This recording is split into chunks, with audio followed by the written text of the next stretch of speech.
Assalamualaikum warahmatullahi wabarakatuh dan selamat sejahtera. Selamat pagi. Apa khabar semua? Cikgu mengharapkan kamu semua berada dalam keadaan yang baik dan sihat selalu. Okey, memandangkan negara kita antara turut yang terlibat dengan krisis wabak yang kian menular iaitu COVID-19, cikgu di sini mendoakan kamu semua dihindarkan dari terkena wabak tersebut dan sentiasa berada dalam keadaan yang selamatlah. Justru itu, kerajaan telah melaksanakan PKP iaitu Perintah Kawalan Pergerakan yang mana institusi kerajaan maupun swasta turut terpalik dengan arahan tersebut. Oleh yang demikian, kita tidak dapat bersemuka untuk menjalankan pembelajaran di dalam kelas seperti sebelum-sebelum ini. Di samping itu juga, kerajaan turut menggesa agar kita berada di rumah sepanjang tempoh Perintah Kawalan Pergerakan yang telah dilanjutkan sehingga 14 April 2020. Oleh itu, cikgu mengambil inisiatif untuk meneruskan pengajaran sungguh pun kamu berada di rumah dengan membuat satu video pembelajaran agar memudahkan kamu semua untuk belajar di rumah. Okey, sebelum kita memulakan pembelajaran kita pada hari ini, okey, mari kita lihat pada slide ini yang menunjukkan terdapat 3 gambar yang berbeza. Okey, di mana ini adalah gambar yang pertama, gambar yang kedua dan gambar yang ketiga. Okey, jadi di sini persoalannya ialah apakah persamaan ketiga-tiga gambar ini serta fungsinya. Okey, sini cikgu akan terangkan. Okey, kita tengok pada gambar yang pertama. Okey, gambar yang pertama menunjukkan satu alat pemadam papan putih. Okey, manakala gambar yang kedua menunjukkan satu alat liquid paper pen. Okey, dan yang ketiga ialah pemadam pensel. Okey, fungsinya ialah pada gambar yang pertama iaitu alat pemadam papan putih ialah memadam perkataan yang ditulis pada papan putih. Okey, manakala gambar yang kedua fungsinya ialah memadam perkataan yang ditulis menggunakan pen. Okey, dan pada gambar yang ketiga memperlihatkan kita ialah pemadam pensel dan fungsinya ialah untuk memadam perkataan yang ditulis menggunakan pensel. Jadi, apakah persamaan ketiga-tiga gambar ini? Jadi, sini dapat disimpulkan bahawa ketiga-tiga gambar ini mempunyai persamaan iaitu memadam sesuatu benda. Cuma di sini benda yang dipadam adalah yang berbeza. Jadi pembelajaran kita pada hari ini kita akan masuk topik memadam api semasa berlaku kebakaran kecil. Kalau tadi kita dah tengok, alat yang digunakan untuk memadam papan putih, memadam perkataan yang digunakan menggunakan pensel dan pen. Jadi, hari ini kita akan belajar memadam api semasa berlaku kebakaran kecil. Okey, kita pergi pada pengenalan. Kebakaran yang terjadi bukan sahaja mengakibatkan kerugian dan kemusnahan harta benda, tetapi juga boleh mengakibatkan kehilangan nyawa. Okey, oleh yang demikian adalah penting setiap individu mengetahui apakah punca-punca yang menyebabkan berlakunya sesuatu kebakaran. Okey, kebakaran terjadi apabila terdapat 3 unsur penting, iaitu yang pertama ialah haba, unsur yang kedua ialah bahan api, dan unsur yang ketiga ialah oksigen yang dikenali sebagai segitiga kebakaran ataupun segitiga api. Okey, di sini ialah gambar menunjukkan segitiga api yang mana ada oksigen dan udara ditambah dengan panas, heat, dan ditambah juga dengan material mudah terbakar. Apabila ketiga-tiga unsur ini terdapat dalam satu proses pembakaran, ia akan mudah untuk merebak dan terus terbakar. Okey, untuk unsur yang pertama, oksigen. Kandungan oksigen dalam atmosfera adalah 16% hingga 21%. Okey, gas oksigen ini sangat membantu nyalaan yang boleh menyebabkan sesuatu kebakaran. Okey, semakin banyak kandungan gas oksigen ini, semakin besar kebakaran yang terjadi. Okey, gas oksigen ini sangat membantu dalam proses pembakaran, dan semakin besar gas oksigen ini, ia akan boleh menyebabkan kebakaran itu menjadi lebih besar. Okey, seterusnya bahan bakar. Unsur yang kedua, bahan bakar.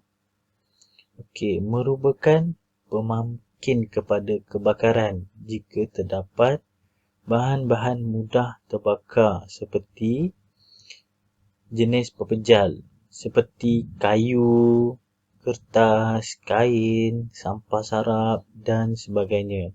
Okey, bahan bakar jenis cecair seperti minyak, cat, varnish dan tiner. Seterusnya bahan bakar jenis gas, butane, propane, LPG, metan, acetylene. Dan bahan bakar jenis logam iaitu potasium, sodium dan kalsium.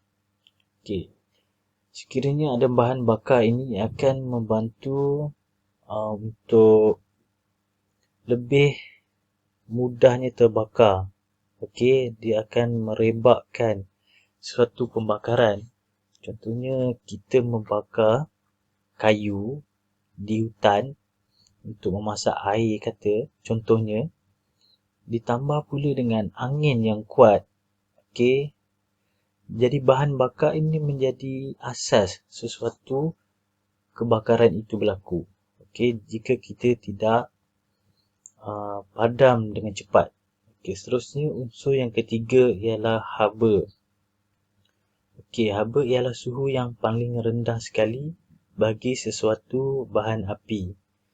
Ia mengeluarkan gas ataupun wap mudah terbakar bagi membantu proses pembakaran. Okey. Okey, seterusnya kita tengok jenis alat pemadam api. Okey. Okey, di sini terdapat jenis alat pemadam api yang kita akan gunakan, dan seterusnya warna pelekat bagi jenis alat pemadam api tersebut. Okey, untuk yang pertama, jenis alat pemadam api jenis air. Okey, warna pelekat bagi jenis air ialah merah. Okey, kita tengok dekat sini. Warna pelekat bagi jenis air ialah merah. Seterusnya, alat pemadam api jenis foam ataupun buih. Okey, warna pelekat bagi jenis foam, jenis buih ialah warna krim. Okey, contohnya. Okey, seterusnya, alat pemadam api jenis dry powder. Okey, warna pelekat bagi alat pemadam api jenis dry powder ialah berwarna biru. Okey. Dan yang terakhir, alat pemadam api jenis karbon dioksida CO2 berwarna hitam. Okey, warna hitam. Okey, kita tengok spesifikasi keempat jenis alat pemadam api ini. Okey, yang pertama kita tengok jenis air. Okey. Seperti yang diterangkan sebelum ni, dilabel dengan warna merah. Okey, jenis alat pemadam api jenis air ini, ianya diisi dengan air bersih dan dicampurkan dengan sodium nitrat untuk mengelakkan air menjadi beku dan silinder menjadi berkarat. Okey, jarak bagi pancutan jenis air ialah 4 meter. Manakala jangka masa penggunaan jenis air ini ialah lebih kurang 1.5 minit. Bagi jangka hayat jenis air ialah 10 tahun. Okey, kita pergi kepada kebaikan alat jenis air ini, pemadam api jenis air ini. Kebaikannya ialah tidak berbahaya dan mudah digunakan dan bertindak dengan segera. Okey, manakala keburukannya hanya boleh digunakan sekali sahaja. Okey, seterusnya kita bagi alat pemadam api jenis buih. Okey, alat pemadam api jenis buih dilabel dengan warna krim. Okey. Kandungannya ialah 9 liter air dan 0.5% aqueous film formiform. Okey. Jarak bagi pancutan alat pemadam api jenis buih ini ialah 6 meter. Okey. Kalau kata tadi jenis air pancutannya 4 meter. Okey, untuk buih jarak pancutannya 6 meter. Okey, jangka masa penggunaan alat pemadam api jenis buih ini lebih kurang 1.0 minit. Okey, dan jangka hayat bagi alat pemadam api jenis buih turut sama dengan alat pemadam api jenis air. Jangka hayatnya adalah 10 tahun. Okey, kebaikan jenis buih tidak berbahaya dan mudah digunakan dan menutup permukaan kebakaran. Okey, manakala keburukan jenis buih ini, ianya boleh menjadi beku jika diletakkan di tempat yang sejuk. Okey, jadi jenis buih tidak boleh diletakkan di tempat yang sejuk kerana ia akan mengakibatkan buih tersebut menjadi beku. Okey, keburukan yang kedua, okey, alat pemadam api jenis buih ini tidak boleh disimpan di tempat yang berhawa panas. Okey. Kalau berhawa panas, mungkin buih ini akan menjadi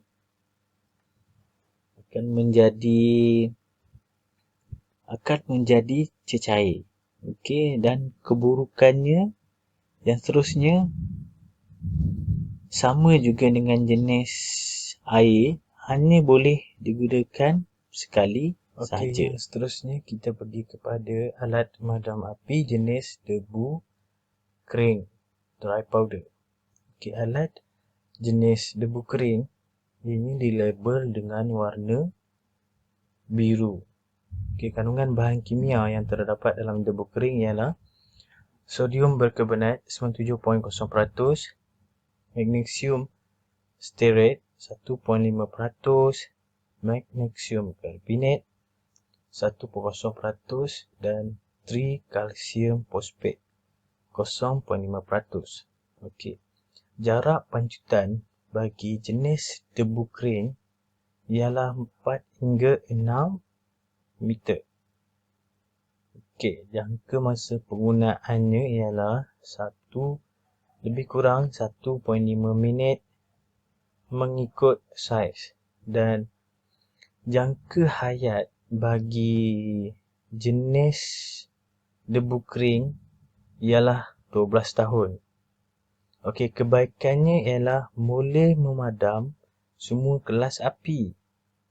Okey. Diulang, kebaikan alat memadam api jenis debu kering ialah boleh memadam semua kelas api. Okey, keburukannya ialah hanya sekali guna sahaja, berdebu dan kelihatan kotor. Okey, yang terakhir ialah alat pemadam api jenis karbon dioksida CO2. Okey, ianya dilabel dengan warna hitam. Okey, kandungannya ialah cecair CO2. Okey, jarak pancutan bagi jenis karbon dioksida ialah 2 meter. Manakala jangka masa penggunaannya ialah lebih kurang 0.5 minit. Okey.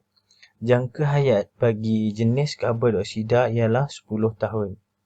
Okey, terdapat beberapa kebaikan jenis alat pemadam api karbon dioksida ini, iaitu gas bersih, tidak berbahaya, tidak meninggalkan kesan, boleh memadamkan api di tempat yang tersorok, dan ini cepat bertindak pada suhu biasa.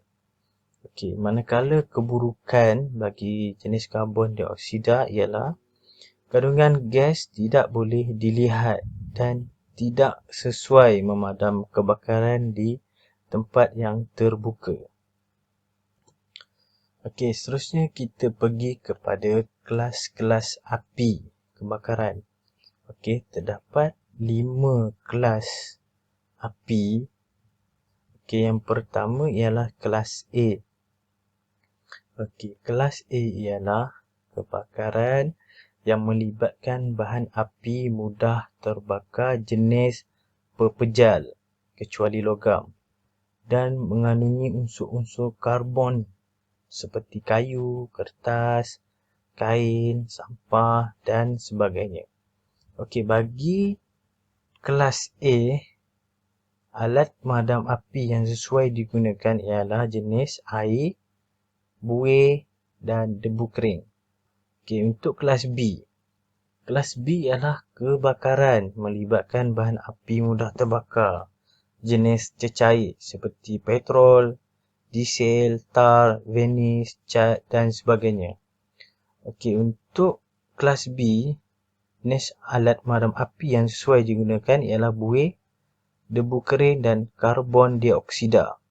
Okey. Seterusnya ialah kelas C. Okey, kelas C ialah kebakaran melibatkan bahan api jenis gas atau wap seperti hidrogen, metan, propan, acetylene, gas LPG dapur dan sebagainya. Untuk bagi kelas C, kebakaran ini boleh dipadam dengan menggunakan jenis alat pemadam api, jenis debu kering dan karbon dioksida. Okey, seterusnya kelas D. Okey. Kelas D adalah kebakaran melibatkan bahan api jenis logam seperti magnesium, aluminium, natrium, kalium dan sebagainya. Okey, untuk kebakaran jenis kelas D, alat pemadam api yang sesuai digunakan ialah jenis debu kering sahaja. Okey, yang terakhir ialah kelas E. Okey, untuk kelas E ialah kebakaran melibatkan peralatan elektrik. Okey, apa-apa peralatan elektrik. Okey. Alat pemadam api yang sesuai digunakan untuk kelas E ialah debu kering dan jenis karbon dioksida. Okey, seterusnya kita pergi kepada punca kebakaran. Okey. Sesuatu kebakaran mesti terdapat puncanya. Okey, kebakaran terjadi akibat daripada rangkaian tindak balas kimia iaitu tindak balas pengoksidaan yang melibatkan bahan api oksigen dan haba yang berterusan. Okey, setiap kebakaran yang berlaku semestinya ada punca yang menjadikan sesuatu kebakaran. Okey, punca-punca kebakaran yang berlaku adalah seperti berikut. Okey, penggunaan mesin terlalu lama hingga menyebabkan kepanasan yang melampau. Okey, punca yang seterusnya ialah punca kebakaran api seperti mancis, pemetik api, puntung rokok, ubat nyamuk dan lilit. Okey, seterusnya punca kebakaran tidak terkawal seperti pembakaran sampah. Okey, pembakaran sampah, pembakaran api dapur dan bara api yang tidak terkawal. Seterusnya, percikan api dari sumber elektrik turut menjadi punca kebakaran. Okey. Seterusnya, lintah pintas elektrik. Percikan api akibat geseran. Okey, tindak balas bahan kimia. Okey, ianya turut menjadi punca kebakaran. Dan yang terakhir, petir atau kilat. Okey, turut menyumbang kepada berlakunya punca-punca sesuatu kebakaran. Okey, kaedah pemadaman kebakaran. Okey, terdapat beberapa kaedah yang boleh digunakan bagi mencegah kebakaran daripada terus merebak, iaitu yang pertama, melapangkan. Okey, kita melapangkan dengan menyekat atau memisah bekalan api dari oksigen dan haba. Seterusnya, melemaskan. Menyekat kemasukan oksigen dalam kebakaran. Yang terakhir, menyejukkan, iaitu menurunkan haba atau suhu dengan kuantiti air yang banyak. Okey, seterusnya ialah cara-cara menggunakan alat pemadam api dengan kaedah PAS. Okey, yang ini penting PAS. Okey, bagaimana menggunakan alat pemadam api? Okey, P bermaksud pull. Kita cabutkan pin. Okey, manakala A bermaksud aim. Kita halakan nozzle ke pangkal api. S yang pertama bermaksud squeeze. Kita tekan tweak. Dan S yang terakhir ialah sweep. Kita layangkan nozzle ke kiri dan ke kanan. Okey, kita ingat pull, aim, squeeze dan sweep.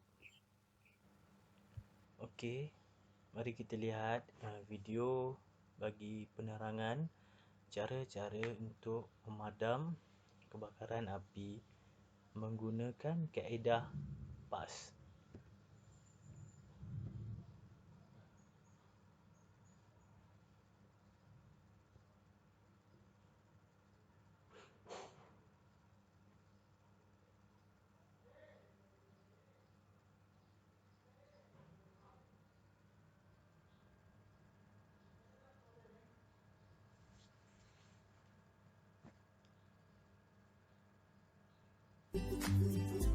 APAR memiliki beberapa bagian.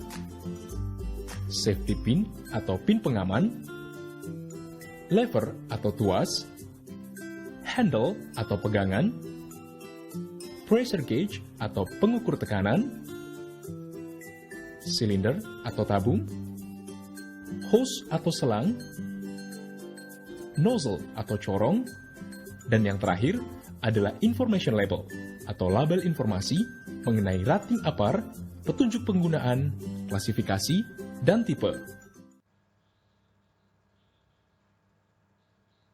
Bukan bahwa APAR memiliki tipe yang berbeda-beda, yakni water, foam, dry chemicals, carbon dioxide, dan clean agent.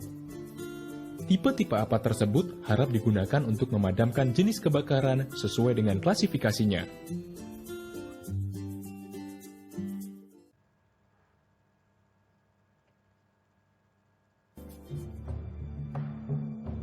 Saat terjadi kebakaran, pastikan klasifikasi sumber api. Kemudian, segeralah menuju lokasi penyimpanan APAR yang sesuai. Sebelum digunakan, cek isi tabung pada pengukur tekanan. Pastikan jarum petunjuk ada pada posisi hijau. Catatan penting bagi para penanggung jawab APAR untuk selalu merawat dan mengisi ulang sehingga siap digunakan setiap saat. Letakkan APAR sejajar dengan tubuh. Hindari posisi kepala di atasnya. Tahan APAR sambil melepas pin pengamannya. Periksa tekanan APAR dengan cara mengarahkan corong ke atas, lalu tekan tuas beberapa kali. Setelah memastikan semua berfungsi dengan baik, angkat tabung APAR dengan menggenggam pegangannya. Untuk menghindari isi tabung keluar dengan tidak sengaja, jangan membawa APAR dengan posisi tangan menggenggam tuasnya. Sampai di lokasi kebakaran, ambillah jarak dari sumber api kurang lebih 2-3 meter. Apabila terjadi di luar ruangan, pastikan posisi kita tidak berlawanan dengan arah angin. Angkat tabung APAR dan arahkan corong ke sumber api. Lepaskan isi tabung dengan menekan tuasnya. Kemudian, kibaskan corong untuk mengatur arah semburannya hingga merata. Setelah api berhasil dipadamkan, masukkan kembali pin pengaman tuas. Lalu, simpan APAR pada tempatnya. Dengan istilah PES, yaitu pull, tarik pin pengaman tuas. Aim, arahkan corong ke sumber api. Squeeze, tekan tuas untuk mengeluarkan isi tabung.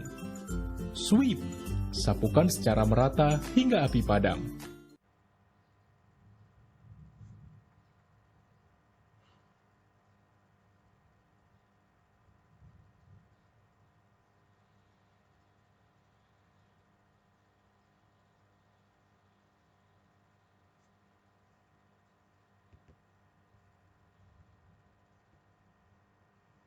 Okey, seterusnya kita tengok pada video yang kedua.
Okey, tamat sudah video demonstrasi yang telah ditunjukkan. Okey, yang berikutnya ringkasan SOP ataupun Standard Operating Procedure dalam menghadapi kebakaran. Pencegahan kebakaran adalah merupakan langkah penting semasa berlaku kebakaran dan dilaksanakan mengikut prosedur keselamatan yang telah ditetapkan. Secara umumnya, jika mengesan sesuatu kebakaran di lokasi-lokasi tertentu, tindakan-tindakan berikut perlu diambil, iaitu membunyikan penggera kebakaran. Cuba melawan kebakaran jika kebakaran tersebut ialah kategori kebakaran yang kecil. Seterusnya, menghubungi Jabatan Perkhidmatan Bomba dan Penyelamat, Pegawai Keselamatan Kebakaran, PKK, Pengawal Keselamatan dan pihak juruteknik penyelenggara bangunan.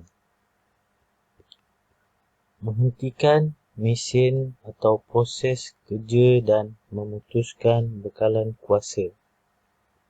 Seterusnya, memastikan semua dokumen-dokumen penting disimpan dan dikunci di dalam kabinet besi. Berkumpul di tempat yang selamat, assembly point, dan mengambil kedatangan bagi tujuan kehadiran. Dan yang terakhir, mengosongkan bangunan. Okey, tamat sudah sesi pembelajaran kita. Oleh itu, yang terakhir, kamu semua akan diuji dengan kuis online. Arahannya, kamu semua perlu melayari laman sesawang https://quizzes.com. Anda diminta untuk bersedia menjawab kuis online menggunakan telefon pintar masing-masing. Kamu semua akan diberikan kod game quizzes ketika waktu tersebut. Sila alert dengan waktu kuis online dijalankan. Pastikan tiada sebarang gangguan internet ketika kuis online dijalankan. Kuis online tersebut terdapat 20 soalan. Klik satu sahaja pada jawapan yang betul. Setiap soalan hanya diperuntukkan masa selama 30 saat. Baca soalan dengan jelas. Permarkahan akan diambil mengikut ranking pelajar. Selamat mengulang kaji pelajaran dan good luck. Sekian, terima kasih. Stay at home.